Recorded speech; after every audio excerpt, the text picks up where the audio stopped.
How you doing, everybody? It's Jay. Thought I'd take you guys along with me today. I'm going to go pick up some material from a local hardware store to make some bows. It's about 10 minutes from my house. It's a Lowe's, and I thought I'd show you where you can go to get some of the material to make it, and also some of the things that I found that really work, and some good ways to save some money if you're going to do a project like this. If you're going to make Siyahs for your bow, and you want to do it really easily and really cheaply, you can get a pre-cut piece of 1 by 36, and then that's if you have a 3/4 inch bow. You're going to need at least a 1-inch pipe.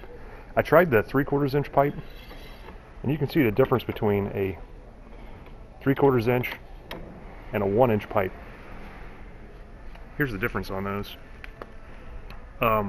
Whenever you take those and put those in the wood, you're going to notice that the 3/4 inch pipe is going to go directly in, whereas this pipe is going to be too large to fit in the diameter of the PVC. It's okay though, just bevel this edge all the way around. Cut your piece off however long you want it. Bevel that edge like I was saying.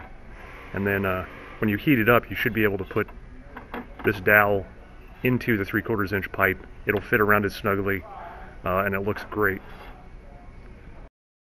Okay, now we're over into the plumbing section, and I want to show you those dowels and how they fit in the pipes. So I'm using some pre-cut pieces here. These aren't the length that you would need for the bows. Although if you were going to make segmented bows and you didn't really want to cut them, you could just buy a couple of these and use the connectors on the Backyard Bowyers series on making takedowns. These pipes would work. Anyway, I wanted to show you what I was telling you about. This is a 3/4 inch dowel. Let's see if I can get that logo in there. Anyway, this is a 3/4 inch pipe. If you look at the pipe, it's really weird because it'll fit in there, although when you heat it up, you're really going to have a hard time compressing the pipe to fit around the dowel rod. So what I ended up doing was I used a 1-inch dowel, which, if you look at it, is a little bit too big to fit in there, but once you heat the pipe up, it'll expand. And again, if you bevel the edges on the dowel rod, it will fit into this 3/4 inch pipe. The problem is the 1-inch dowel has the same problem when you go to a 1-inch pipe. So you can see that it's pretty much going to slide all the way into the pipe with no problem. And it's kind of an issue because the PVC is going to expand. It's not going to shrink, so you're going to have to compress the edge of the pipe if you want to use a 1-inch dowel in a 1-inch PVC pipe. Something else to think about when you're going to cut a bow is you can buy a piece of 10-foot long PVC pipe for about $3.50. And if you go, you can get pieces like the pieces I'm showing here that are pre-cut, and you'll get about a 5-foot piece for the same price. So it really doesn't make sense to buy the pre-cut piece.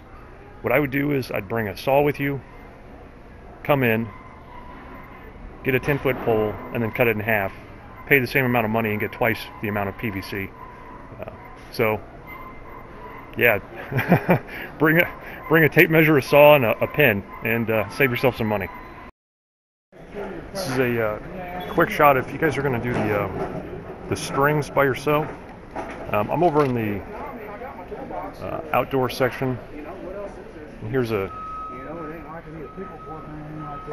wide variety of different types of masonry string that you can use. They have this masonry twine. It's 250 feet of twine, and you can get it in white, yellow, and then the pink, and possibly the orange if you want the orange too.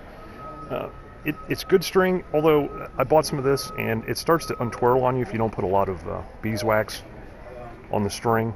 It's not braided, it's just kind of twisted, and it was really a pain in the butt to work with.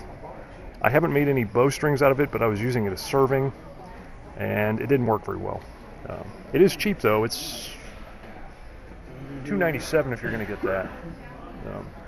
What I used instead was the actual mason's twine, the braided polyester propylene, and this stuff is a lot better. It's braided. It's going to be harder. The texture of the string is going to be hard, and it's going to be really stretchy. So whenever you string up your bow, you're going to be surprised on how much the string is actually going to stretch. So it's kind of a pain in the butt to try to figure out exactly what size string you need to fit your bow, because if you do the normal stuff, it's going to be off, the string is going to stretch, and your bow is going to be a little bit more slack than what you'd want. And that again is in the 3 colors. The last stuff that Nick, the backyard bowyer, had was this, which was the twisted propylene string, and I haven't tried that yet. And again, it's pretty cheap too. You're looking at $3 for some string.